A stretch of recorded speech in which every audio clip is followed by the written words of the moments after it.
Alright, Yeah. the filming is now live. Ignoring what's behind me, this part of the city is called our car park. It is a large, slightly ugly looking structure. However, it's very useful and contains the most important things to us.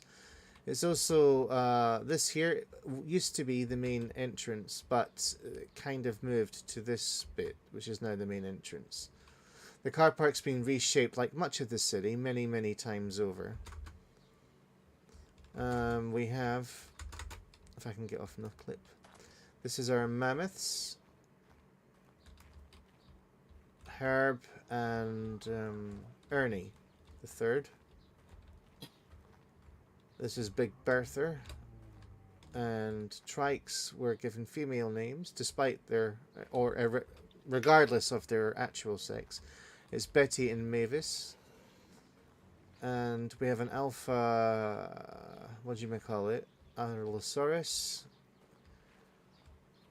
And this is a walkway designed to give you easy access to them. Moving back, this is our force fields. Standard tower. Now, I have turned off all the power generators, which means every turret around the city is offline and we're getting invaded by, well, nature.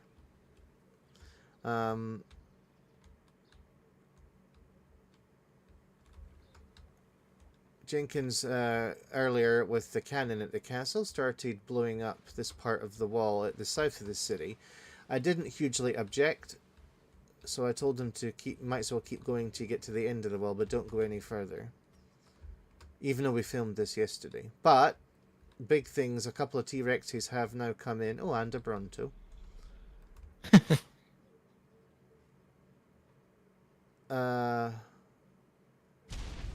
Something just blew up. What was that, Jenkins? Jenkins? Nothing. I was just checking. I was just checking the range of the rocket turret. Never mind that. I'll be back. I was trying to see if I can hit the Rexes from here, but no. Anyhow, oh. Are you doing anything? When did that part of the city get destroyed? Huh. Oh, okay. I'll wait till you get out. Okay. Anyway, this is the landing pad above the Foundry building.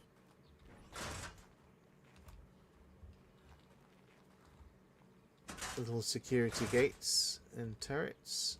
This is a cafe.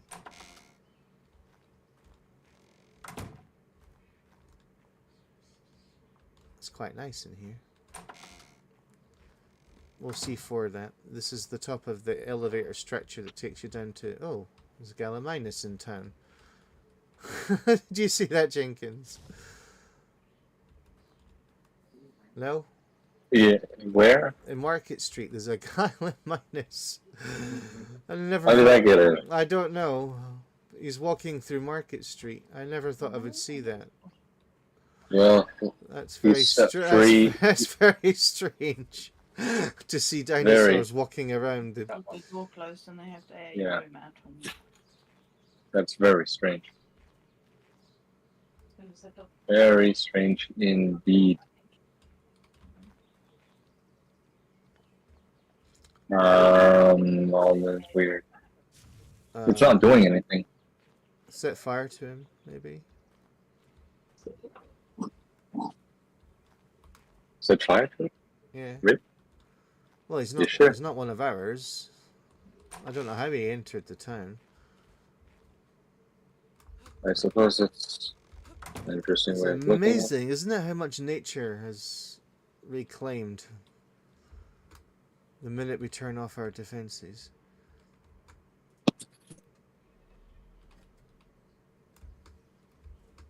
Anyway, back to this. The top floor is the Avery Brooks landing pad.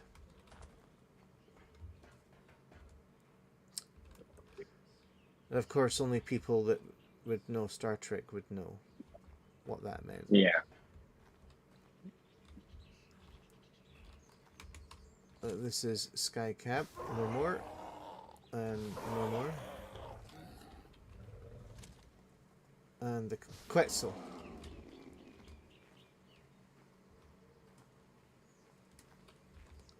I'll leave There's a that one. dead. There's a dead Gallimimus on Market Street. Mm-hmm. I see.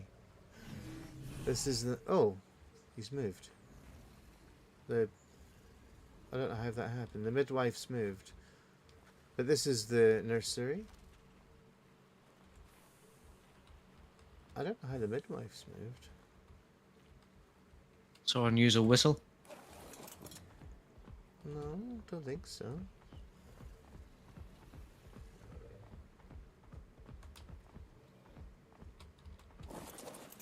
Huh. And the stables that did have lots of things in it the other day, but now doesn't. As my personal bulldozer, I will now euthanize him.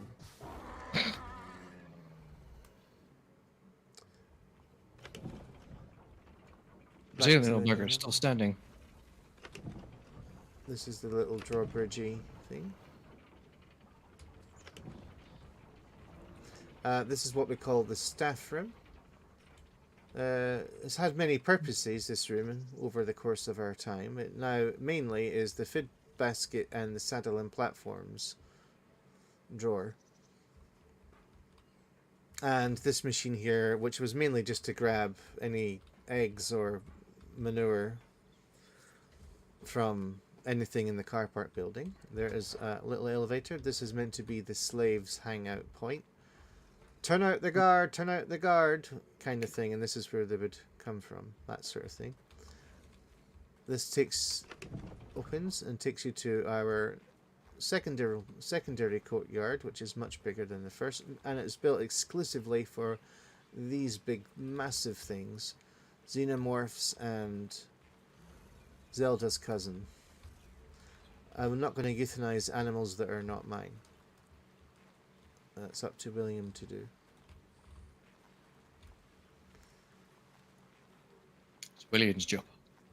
Well, it's his honor. It's his things. Now, going back into the structure, we have a secret door that takes you back to the staff room. You can also go down one level, and it takes you to another secret door that goes to the sort of farm-like area that we have. This has changed many, many times since we've been here. There's always been a farm, but it's just changed how it looks. I sometimes forget where the door is. Is it here? Is it here? Is it here? I've lost the door. People! I found people! It's fine. I'll go the other way. This goes into this floor.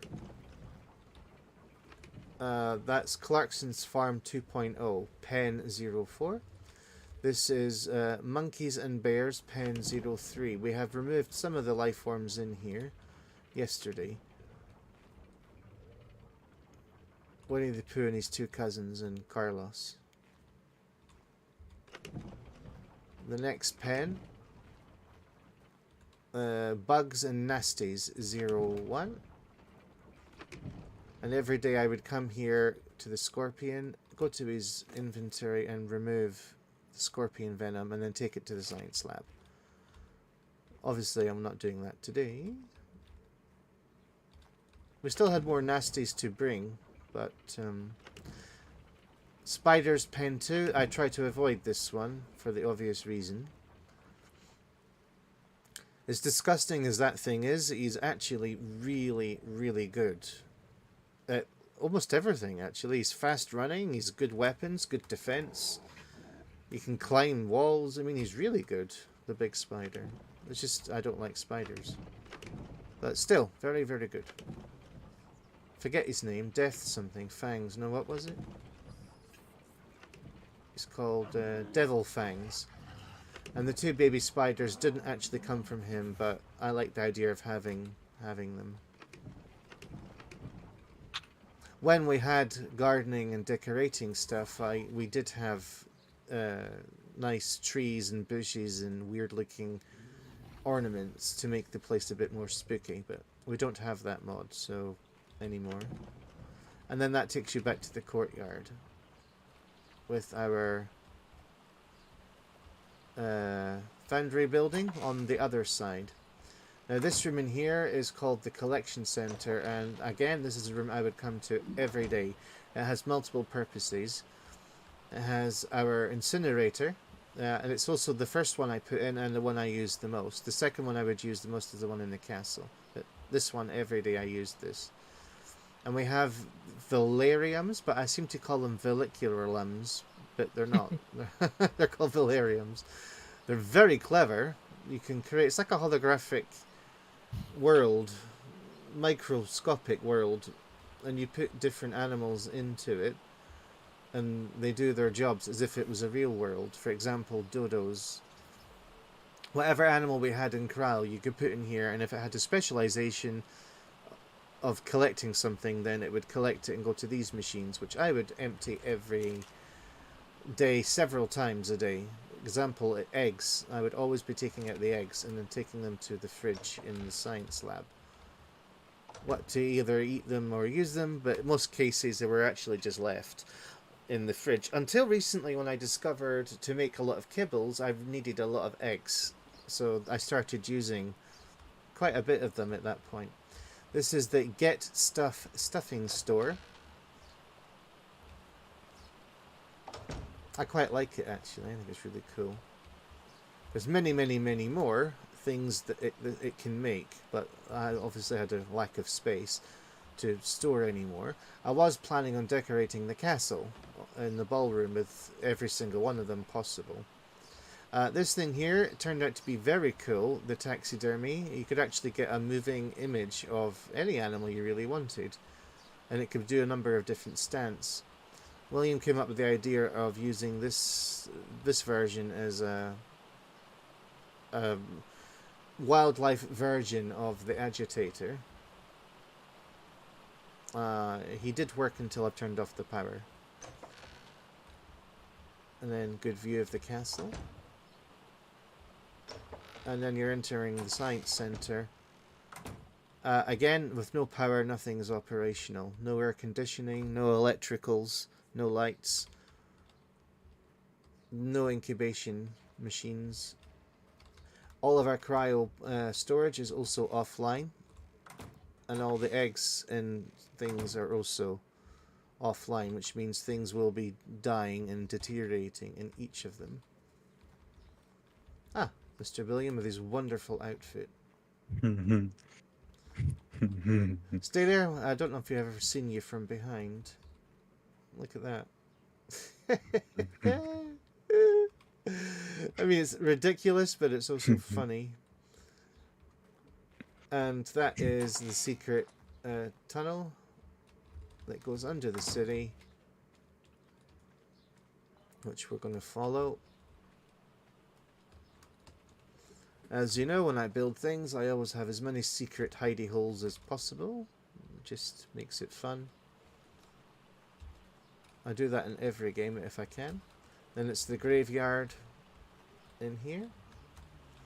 And just to prove there is no more community ever, this is the community grave. Daniel was here earlier until he was burned.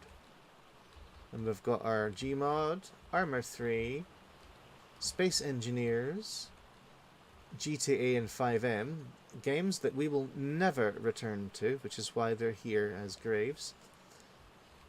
And of course my usual animals, Flip-Flops, Big Bird and Aldwin, but they will all be replaced on the new server, just with a different number. So it's not like I'm going to miss them, I'll see them soon. And then here is the bottom floor of the car park for lizardy type animals. I'll be back. Komodo dragons, which I think can have a poison, or do poison. I have a memory of that on my first server. They were wandering around our cowboy town, if you remember, Ethan. Perhaps. Remember the first server I built a cowboy town? Oh yeah. kind of cowboy theme. And slugs, and I named Brunt FCA and Zeki. And if you're a Star Trekky person, you would get that reference. And this is called the Underworld. There's a secret door to this elevator, which will take you up when you're back in the car park. Nearly finished the tour. This is our large-scaled garden. It's changed many, many times. It used to have lots of structures and a road and everything on it.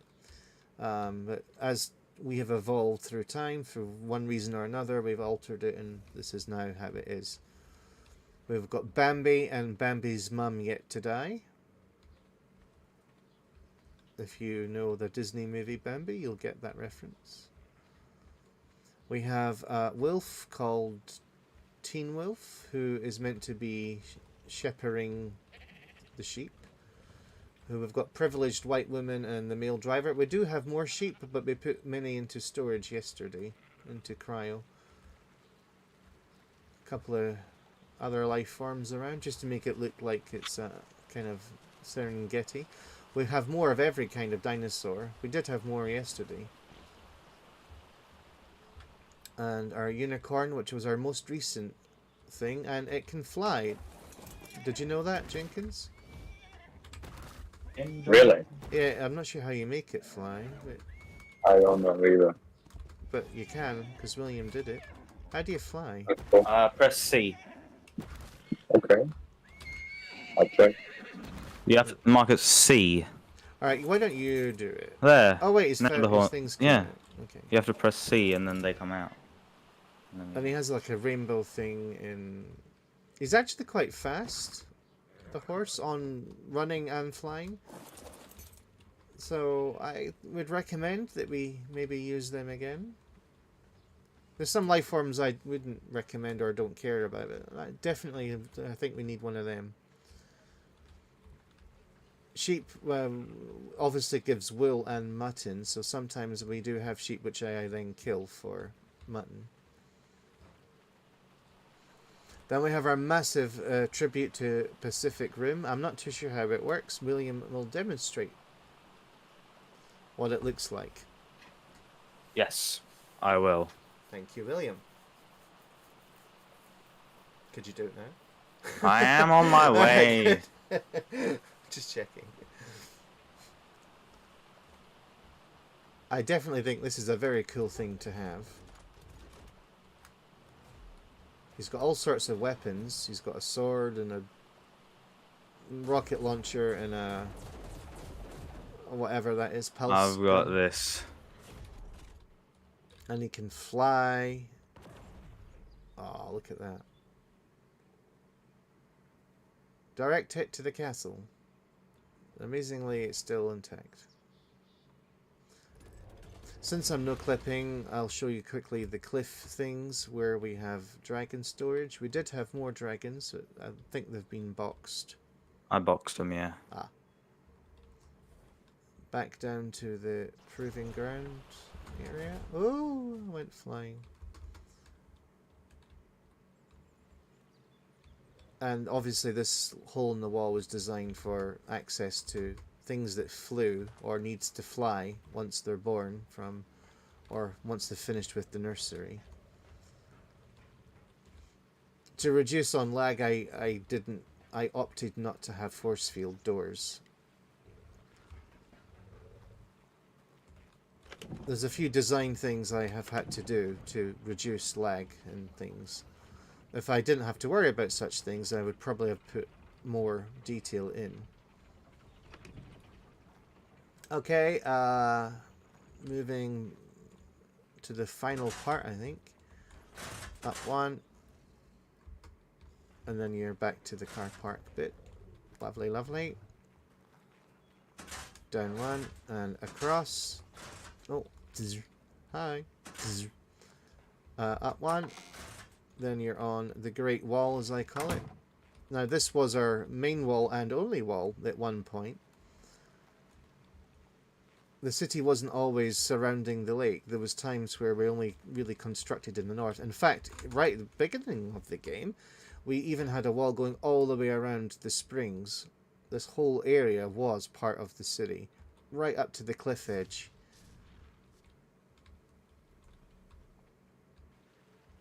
So it was, yeah, we've pulled back a fair bit. And there's a few funny things about those steam vents. If you go into them, they send you flying up.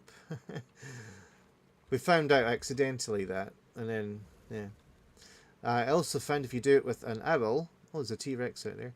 If you do it with an owl, and then it takes you right up with the owl, and then you can skydive literal down with it. It's very cool. Observation level for the farm once it renders in. Something's attacking the north power station, which is offline. Oh. We're being attacked. Up one. You're here. Up one. Another power generator. There's several throughout the city, all at different corners. So, yeah, there should always be power available. Next floor up. And next floor up, you're back onto the Great Wall. This is the last tower. You go up and you get a good view. You can see everything. Down one. And a repulsor pad, which we've just started using yesterday, and if you activate it, it will also fly you up into orbit, much the same distance and speed as the steam vents. I believe that concludes the tour. I have nothing else to really say that you haven't already seen. I'm going to stop the recording